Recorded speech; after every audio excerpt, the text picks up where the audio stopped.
నమస్కారం. సుఖీభవకు స్వాగతం. తరచూ వానలు కురుస్తుంటే అందరికీ సంతోషమే. కానీ అదే సమయంలో సరైన జాగ్రత్తలు తీసుకోకపోతే వానలతో పాటే వ్యాధుల ముసురు మనల్ని కమ్మేస్తాయి. చిత్తడి పరిసరాలు, నిలువ నీటి మూలంగా ఈ వానాకాలంలో బ్యాక్టీరియా, వైరస్ల ఉధృతి ఎక్కువగా ఉంటుంది. అన్నిటికీ మించి ఈ సీజన్లో దోమల సంతతి బాగా వృద్ధి చెందుతూ ఉంటుంది.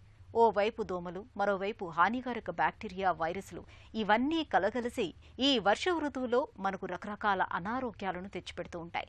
తరచూ కురిసే వానలు, బురదతో కూడిన అపరిశుభ్రమైన పరిసరాల మూలంగా తాగునీరు కలుషితమై వాంతులు, విరోచనాలు, కామెర్లు, టైఫాయిడ్ వంటివి ప్రజారోగ్యానికి ప్రమాదకరంగా పరిణమిస్తూ ఉంటాయి.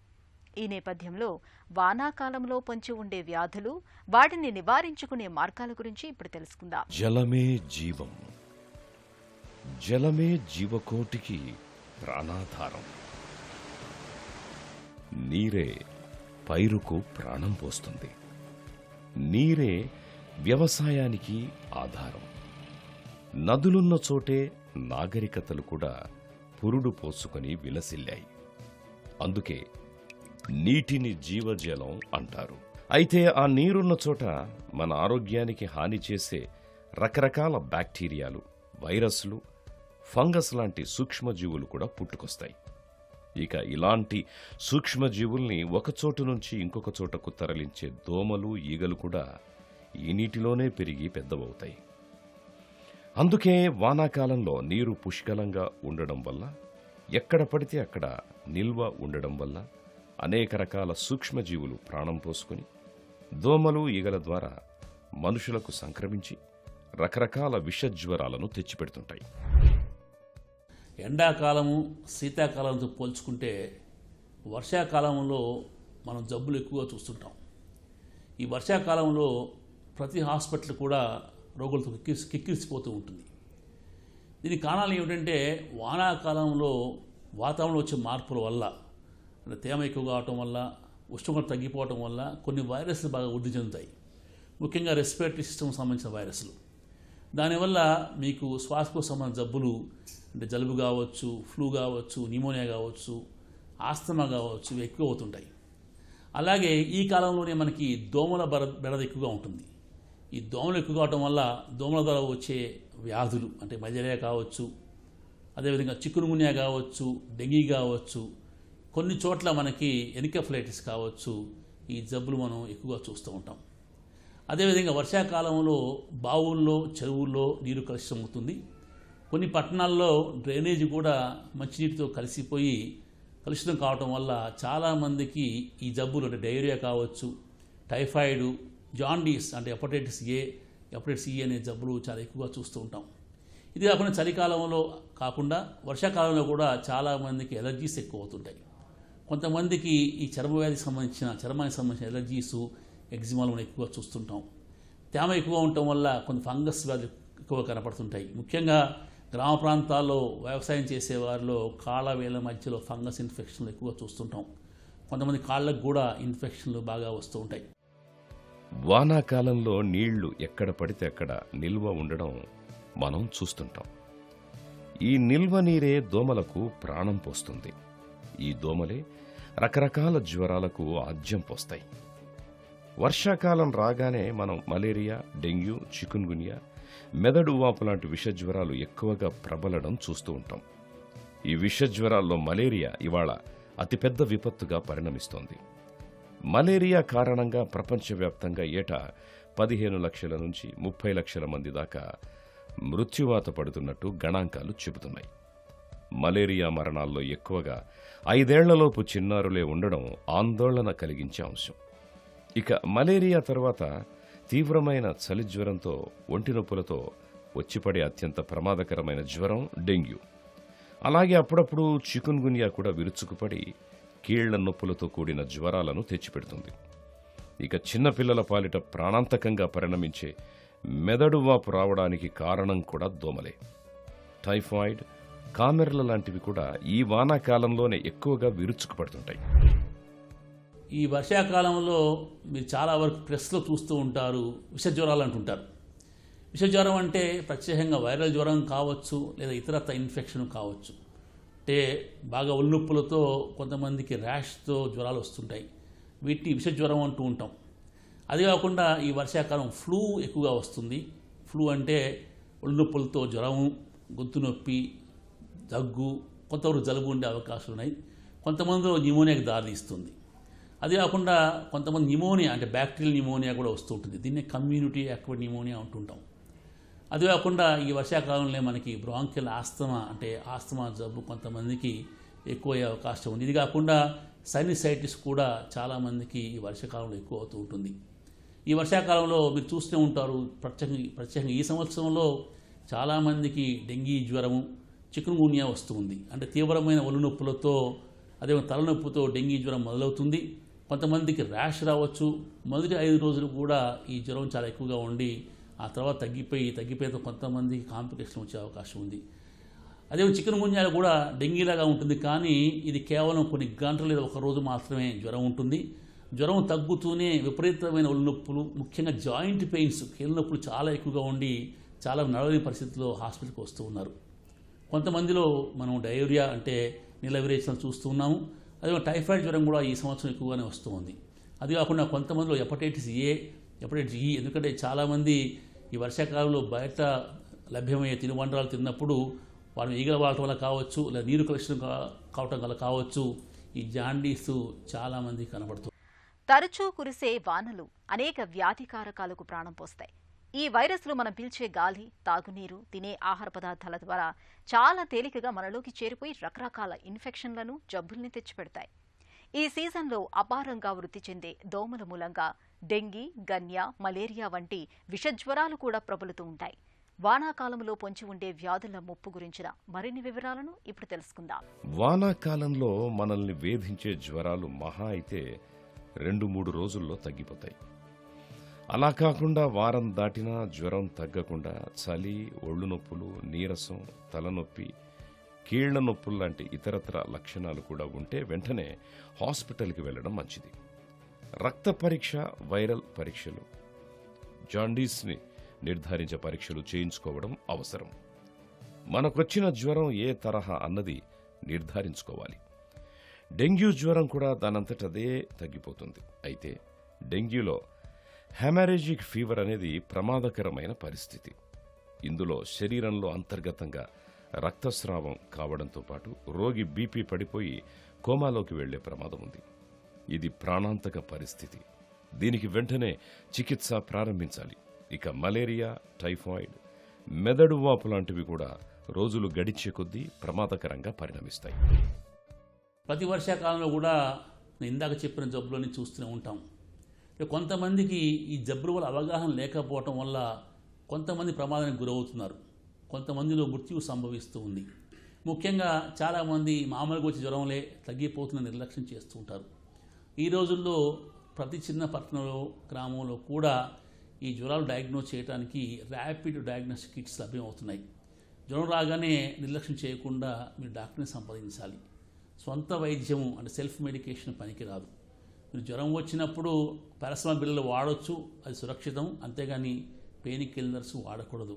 పెయిన్ కిల్లర్స్ వాడటం వల్ల కొంతమందికి వైరల్ జ్వరాలు, ముఖ్యంగా డెంగీ, చికున్గున్యా ఉన్నప్పుడు రక్తస్రావం జరిగే అవకాశం ఉంది. కాబట్టి డైక్లోఫెనాక్, ఐబ్రూఫెన్ లాంటి మందులు వాడకూడదు.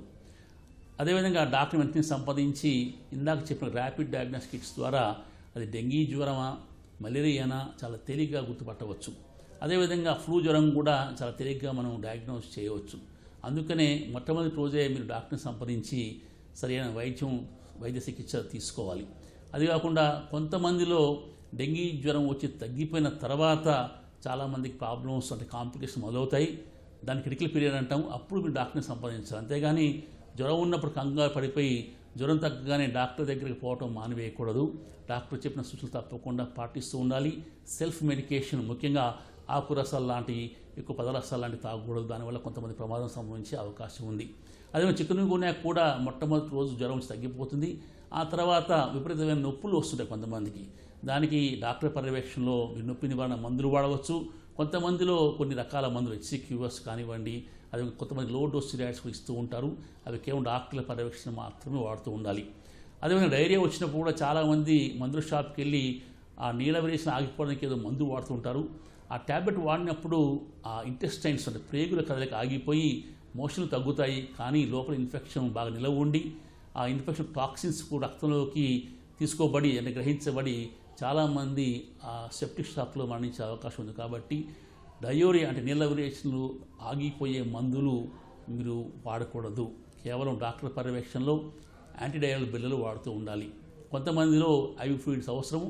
డాక్టర్ దగ్గరికి వెళ్లే ముందు మీరు కొంతవరకు ఎలక్ట్రోలైట్స్ ఉన్న ద్రావణాలు తాగవచ్చు. నీటి కాలుష్యం, ఆహార కల్తీల వల్ల కూడా వైరల్ జ్వరాలు వ్యాపిస్తాయి. ఈ జ్వరాలు 3 నుంచి 7 రోజుల పాటు ఉంటాయి. ఒళ్ళు నొప్పులతో పాటు జలుబు, దగ్గు కూడా ఉంటాయి. అలసట, విరేచనాలు, పొడి దగ్గు, కళ్ల మంటలు, చర్మంపై దద్దుర్లు కనిపిస్తాయి. చికిత్స ఆలస్యమైతే ఊపిరి తీసుకోవడంలో ఇబ్బందులు తలెత్తి న్యూమోనియాకు దారితీయొచ్చు. అలాగే టైఫాయిడ్ జ్వరం కూడా నీటి కాలుష్యం ద్వారా వచ్చే వానాకాలం వ్యాధి. సాల్మోనెల్లా టైపీ బ్యాక్టీరియా వల్ల ఈ జ్వరం సంక్రమిస్తుంది. పారిశుద్ధ్యం సరిగ్గా ఉండని మురికివాడల్లో ఎక్కువగా ప్రబలుతుంది. ఆకలి లేకపోవడం, తీవ్రమైన అలసట, 104 డిగ్రీల జ్వరం కనిపిస్తాయి. కడుపులో నొప్పి, తలనొప్పి, విరేచనాలు బాధిస్తాయి. అదేవిధంగా మీకు వచ్చే కొంతమందికి కొంత టైఫాయిడ్ రావచ్చు. అప్పుడు డాక్టర్ పర్యవేక్షణలో మీరు యాంటీబయాటిక్ వారు చెప్పిన మోతాదులో చెప్పిన డ్యూరేషన్ అంటే వాడుతూ ఉండాలి. తక్కువ మోతాదు వాడటం వల్ల, తక్కువ రోజులు వాడటం వల్ల మీకు డ్రగ్ రెసిస్టెన్స్ డెవలప్ అయ్యే అవకాశం ఉంది. కాబట్టి తప్పకుండా మీ చికిత్సని పూర్తి కాలం జాగ్రత్తగా వాడుతూ ఉండాలి. అదేవిధంగా మీకు ఫ్లూ వచ్చినప్పుడు కూడా కొంతమందిలో, ముఖ్యంగా వయసు పబడిన వారిలోనూ ఇతరత్ర మెడికల్ వ్యాధులు ఉన్నవాళ్ళు, డయాబెటీస్ కానివ్వండి, హైపర్ టెన్షన్ కానివ్వండి, హార్ట్ డిసీజ్ ఉన్నవారిలో యాంటీ ఫ్లూ అంటే యాంటీ వైరల్ మందులు ఇస్తూ ఉంటారు. అవి కూడా మీరు తప్పకుండా వారు ఇచ్చిన డోసు ప్రకారం ఇచ్చిన రోజులు తప్పకుండా వాడాలి. జబ్బు తగ్గినా సరే మీరు ఆ డ్యూరేషన్ని కంప్లీట్ చేయాలి. అలా చేయకపోతే ఆ మందు వేరే వాళ్ళకి పనిచేయకుండా రెసిస్టెన్స్ డెవలప్ అవుతుంది. కాబట్టి తప్పకుండా మీరు యాంటీ ఫ్లూ మందుల్ని దుర్వినియోగం చేయకూడదు. అదేవిధంగా టైఫాయిడ్ విషయంలో జాగ్రత్తగా ఉండాలి. టైఫాయిడ్ ఒకరి నుంచి ఒకరికి నీరు కలిసిన కావటం వస్తుంది. దీన్నే ఫీకో వరల్ రూట్ అంటాం. అంటే మనిషి విసర్జన చేసినప్పుడు వారి మలము మనం తాగే నీటితో కలిసిపోయినప్పుడు ఈ జబ్బు ఒకరి నుంచి ఒకరు సోకుతుంది. అదేవిధంగా మల విసర్జన తర్వాత భోజనం చేసే ముందు సరిగా చేతులు కడుక్కోకపోతే కూడా ఈ జబ్బు ఒకరి నుంచి ఒకరికి సోకుతుంది. అదేవిధంగా ఆహారం భద్రంగా మనం కాపాడుకోవాలి. వేడి ఆహారం ఫ్రెష్గా ఉండాలి. ఈగలు వాడకుండా చాలా జాగ్రత్త పడాలి. ఇలా చేయకపోతే చాలామందికి టైఫాయిడే కాదు, ఇతరత్ర జీర్ణకోశ వ్యాధులు కానివ్వండి, డయోరియా వ్యాధులు వచ్చే అవకాశం ఉంది. వానాకాలంలో గుంపులు గుంపులుగా వచ్చే నల్లమబ్బులు, ఒంటిని గిలిగింతలు పెట్టే పిల్లగాలులు, చిటపట శబ్దం చేసే చిట్టి చినుకులు, తడిసి కొత్త అందాలను సంతరించుకునే ఆకుచాటు పిందెలు, కొమ్మచాటు పువ్వులు ప్రతి ఒక్కరిని పరవశింపచేస్తాయి. వానాకాలపు ప్రత్యేకతే అది. ప్రకృతితో పాటు మనం కూడా పరవశించిపోతాం. ఇక వాన చినుకుల్ని చూస్తే చాలు, పిల్లల ఆనందానికి హద్దే ఉండదు.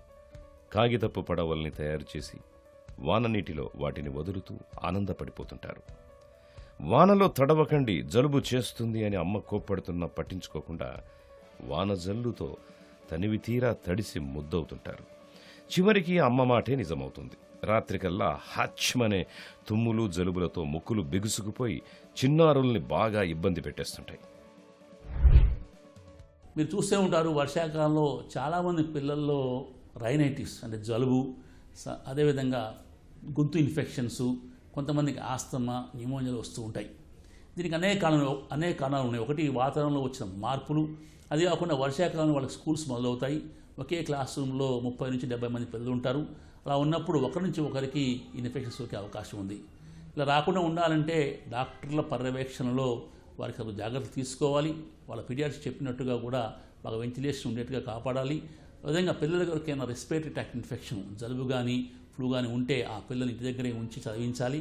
వాళ్ళని స్కూల్కి పంపిస్తే ఆ స్టూడెంట్ ద్వారా ఇతర స్టూడెంట్స్కి కూడా ఈ వైరల్ ఇన్ఫెక్షన్స్ సోకే అవకాశం ఉంది. అదే కాకుండా స్కూల్లో కూడా క్లాస్ రూములు విశాలంగా ఉండాలి.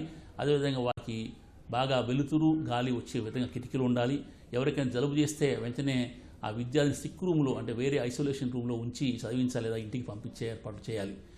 ఒకవేళ ఒక స్కూల్ విద్య తప్పకుండా స్కూల్లో ఉండాలంటే ఆ విద్యార్థి తప్పకుండా మాస్క్ ధరించాలి. అదే కాకుండా పిల్లలకు ఇచ్చే వ్యాక్సిన్స్ విషయంలో ఉపాధ్యాయుడు కూడా ఆ పిల్లల తల్లిదండ్రులను ఎడ్యుకేట్ చేస్తూ మరి సరైన టైంలో అన్ని వ్యాక్సిన్స్ ఇప్పిస్తూ ఉండాలి. ప్రాణాధారమైన తాగునీరు కలుషితమైతే అదే మన పాలిట కాలుకూట విషంగా మారుతుంది. ఈ సీజన్లో అనారోగ్య సమస్యలు చాలా వరకు కలుషిత నీటి మూలంగానే వస్తూ ఉంటాయి. ఈ నేపథ్యంలో కలుషిత నీటి మూలంగా సంక్రమించే వ్యాధులను నివారించుకునేందుకు ఏం చేయాలి? ప్రజారోగ్యం పాలిట పెను విపత్తులా పరిణమించే అంటువ్యాధుల బెడతను తప్పించుకునేందుకు ఎలాంటి జాగ్రత్తలు తీసుకోవాలో ఇప్పుడు తెలుసుకుందాం. వానాకాలంలో కనిపించే మరో జబ్బు డయేరియా. శరీరంలో ఉండే నీరు పెద్ద మొత్తంలో వాంతులు విరేచనాల ద్వారా బయటకు పోతుంది. దీని ద్వారా శరీరంలో నీటి శాతం తగ్గిపోయి డీహైడ్రేషన్ స్థితికి చేరుకునే పరిస్థితి తలెత్తుతుంది. దీనివల్ల పల్స్ రేటుతో పాటు రక్తపోటు పడిపోయే ప్రమాదం ఉంది. ఆహార కాలుష్యం డయేరియాకు ప్రధాన కారణం.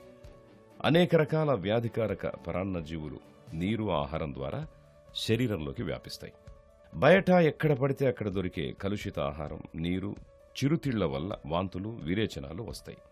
వానాకాలంలో కలుషిత ఆహారం, నీటి వల్ల కామెర్లు కూడా ఎక్కువగా కనిపిస్తాయి. ఇప్పుడు మీరు చూస్తూ ఉంటారు, ఈ వర్షాకాలంలో వాంతులు, విరేచనాలు అంటే నీళ్ళ విరేచనాలు కావచ్చు, అతిసార వ్యాధి అంటుంటారు, అదే గ్యాస్ట్రోఎంటరైటిస్ చాలా ఎక్కువగా చూస్తుంటాం. మన దేశంలో చాలామంది పిల్లలు ఈ కాలంలో ఈ అతిసార వ్యాధి వల్ల చనిపోతూ ఉంటారు. కొంతమంది పెద్దవారు కూడా చనిపోతూ ఉంటారు. ఇలా కాకుండా ఉండాలంటే ముందుగా డీహైడ్రేషన్ని మనం కరెక్ట్గా ట్రీట్మెంట్ ఇవ్వాలి. అంటే దీన్ని డీహైడ్రేషన్ అంటాం. ఈ డీహైడ్రేషన్ ఉన్నప్పుడు వెంటనే మనం ప్రాథమిక చికిత్స ఇంట్లోనే మొదలు పెట్టాలి. వాంతులు లేకపోతే నోటి ద్వారా మన ఎలక్ట్రోలైట్ రావడం కానివ్వండి, కొబ్బరి నీళ్ళు కానివ్వండి, లేదా ఇంట్లోనే మనం ఈ ఎలక్ట్రోలైట్స్ తయారు చేసుకోవచ్చు. నీటిలో ఉప్పు మరియు నిమ్మకాయ కలిపి వారికి ఇస్తూ ఉండాలి. ప్లెయిన్ వాటరు, మామూలు వాటరు ఇస్తే వారికి ఏమాత్రం ఉపయోగం ఉండదు. కాబట్టి లవణాలు ఉన్న ద్రావణాన్ని వాళ్ళకి ఇస్తూ ఉండాలి. అదే కాకుండా వేరే మందులు అంటే ముఖ్యంగా డయేరియా ఉన్నప్పుడు మీరు డయేరియా ఆపటానికి అంటే ఇంటెస్టైన్స్ కదలికలను ఆపే మందులని మీరు వాడకూడదు. చాలామంది మెడికల్ షాప్కి వెళ్ళి ఈ మందు తెచ్చుకుని వాడుతూ ఉంటారు. అలా వాడినప్పుడు ఇంటెస్టైన్స్ కదలిక ఆగిపోయి చాలామందికి ఆ ప్రేగులో ఉన్న విష పదార్థాలు రక్తము పీల్చుకోబడి సెప్టిసిమియా డెవలప్ అయ్యి చాలామంది చనిపోతూ ఉంటారు. కాబట్టి సొంతంగా ఈ డయేరియాకి మీరు మందులు వాడకూడదు.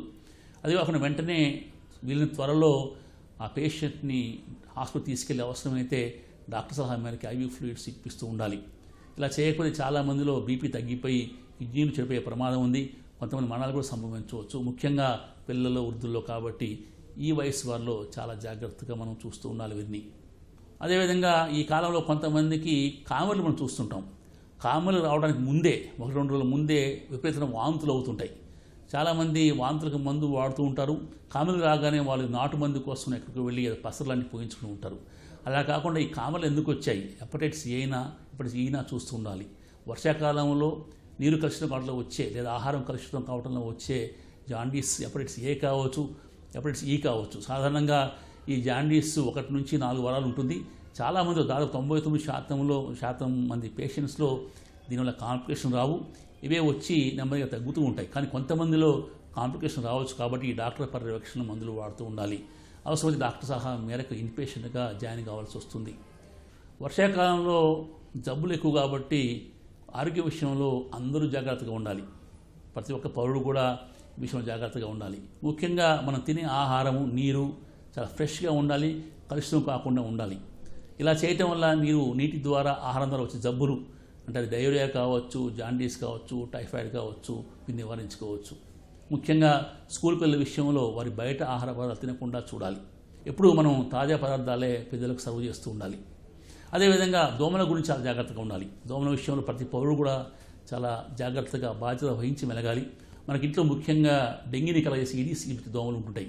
ఎందుకంటే అవి ఫ్రెష్ వాటర్లో పెరుగుతుంటాయి. కాబట్టి మన బాత్రూముల్లో, మన పూల కుండీల్లో, ఎయిర్ కండిషన్లో పెరుగుతూ ఉంటాయి. కొంతమంది ఓవర్ హెడ్ వాటర్ ట్యాంకర్లు కూడా అవి పెరుగుతుంటాయి. కాబట్టి ఎప్పుడు ఆ పరిసరాలు పరిశీలిస్తూ మనం జాగ్రత్తగా ఉండాలి. వీలైతే వారానికి ఒకసారి ఇవన్నీ కూడా ఖాళీ చేసి మళ్ళీ ఫ్రెష్ వాటర్ నింపుతూ ఉండాలి. అది కాకుండా పిల్లలకు ముఖ్యంగా పొడవాటి చేతులు ఉన్న చొక్కాలు, దళసరిగా ఉన్న సాక్స్ వాళ్ళకి వేస్తూ ఉండాలి. ఇలా చేయటం వల్ల వాళ్ళ దోమలను కుట్టకుండా మనం కాపాడుకోవచ్చు. వీలైతే ఇంటి చుట్టూ కూడా కిటికీలకి మనం స్క్రీనింగ్ చేయించుకుని దోమలు రాకుండా కాపాడుకోవాలి. దోమతెరలు వాడాలి. ఇవి కాకుండా ఈ రోజుల్లో మనకి లేపనాలు లభ్యం అవుతున్నాయి. క్రీమ్స్ దోమలు కుట్టకుండా, వీటిని మస్కో రెప్లెంట్స్ అంటాం. అది కాకుండా మనకి కొన్ని మందులు ఫాగ్ వచ్చి కలగజేస్తే కొన్ని మందులు మనకి ఎలక్ట్రిక్ స్విచ్లో పెట్టినప్పుడు కొంచెం ఫాగ్ వస్తూ కూడా దోమలు రాకుండా ఉంటాయి. ఇవి మనం వేపర్స్ అంటాం. ఈ మస్కో రిపెంట్ వేపర్స్ కూడా కొంతవరకు మనం వాడవచ్చు. ఇలా చేయడం మన దోమకాటుని కొంత నివారించుకోవచ్చు. వానలు వస్తూ వ్యాధులను కూడా వెంటబెట్టుకొస్తాయి. మామూలు జ్వరాల దగ్గర నుంచి టైఫాయిడ్, మలేరియా, చికున్ గునియా, డెంగ్యూ, మెదడు వాపు ఇలా అనేక రకాల జ్వరాలు, వ్యాధులు ఈ సీజన్లో ప్రబలడం చూస్తుంటాం. అందుకే తినే తిండి విషయంలో, తాగే నీటి విషయంలో జాగ్రత్తగా ఉండాలి. దోమలు కుట్టకుండా, చుట్టుపక్కల నీరు నిల్వ ఉండకుండా పారిశుద్ధ్యం చక్కగా ఉండేలా జాగ్రత్త పడాలి. ఏవైనా జ్వరాలు 4-5 రోజులకు మించి వేధిస్తుంటే డాక్టర్ని కలిసి పరీక్షలు చేయించుకుని చికిత్స తీసుకోవడం ఉత్తమం. వానాకాలంలో పరిసరాల్ని పరిశుభ్రంగా ఉంచుకోవటం చాలా ముఖ్యం. పరిసరాల్లో నీరు నిల్వ లేకుండా చూడాలి. అలాగే దోమల సంతతి వృద్ధి చెందకుండా ముందస్తు నివారణ చర్యలు తీసుకోవాలి. ఇక తినే తిండి, తాగే నీరు కలుషితం కాకుండా చూసుకోవాలి. వర్షాకాలంలో ఈ జాగ్రత్తలు తీసుకుంటే అంటువ్యాధుల బెడదను మనం చాలా వరకు నివారించుకోవచ్చు.